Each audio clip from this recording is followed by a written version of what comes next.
Chapter 3: The True Concept of Marriage. Blackroots, you said that in ancient times people abstained from sex before marriage. And then on here, you say Yakub and his soulmate had sex before marriage? In ancient times, what we call marriage was looked at far differently than it is the case today. There were no papers to sign or people standing before an official and saying till death do us part when they really don't mean it. Young people, both girls and boys, underwent their rites of passage after reaching puberty. At these rites, they were taught all about sex and its two purposes, which are procreation and the attainment of divine unity. After the rites and after all the ceremonies and feasts that followed, then the boy and girl, who are no longer a boy and a girl at that point, but have reached a certain level of maturity, would get together before a priest and engage in their first sexual union. The priest and priestess that attend the couple would very lovingly guide them all the way through it, given the fact that this is their first time. So there would not be any opportunity for embarrassment or anything like that, as sometimes happens today when young people have to find out for themselves how to engage in sex properly. They make mistakes that they cannot help due to ignorance. This can sometimes cause psychological damage, which can take many years to overcome. Such things did not happen back then, and there was no embarrassment experienced by the young couple in having to engage in intimacy in front of spectators. This was part of their culture. As soon as children heard about sex, they learned that the first sexual union of every couple would be performed before a priest and a priestess, whose duty is to guide them.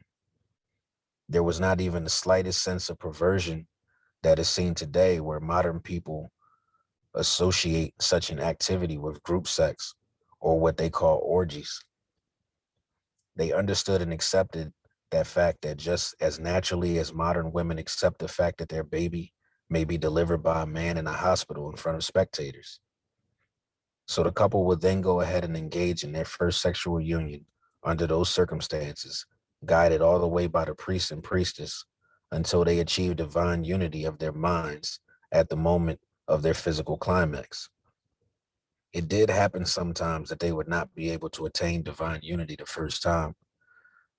Mostly that was because either the male or the female or both were not ready.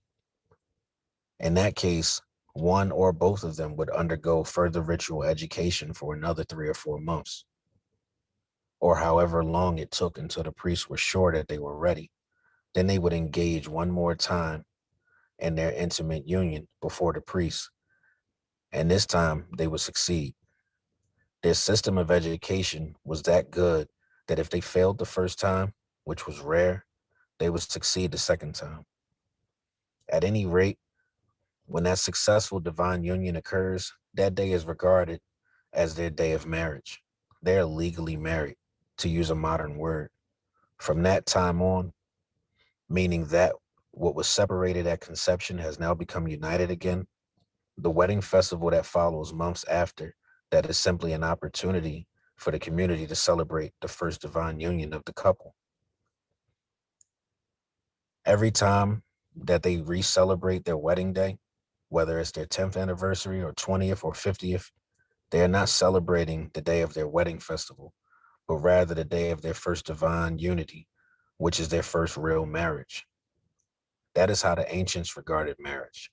So when Yakub and Matsai had their wedding festival, they had already been married for several months, their marriage having taken place in front of a priest and priestess, and having been consummated in a climax of divine unity, which is how the first self blesses the marriage.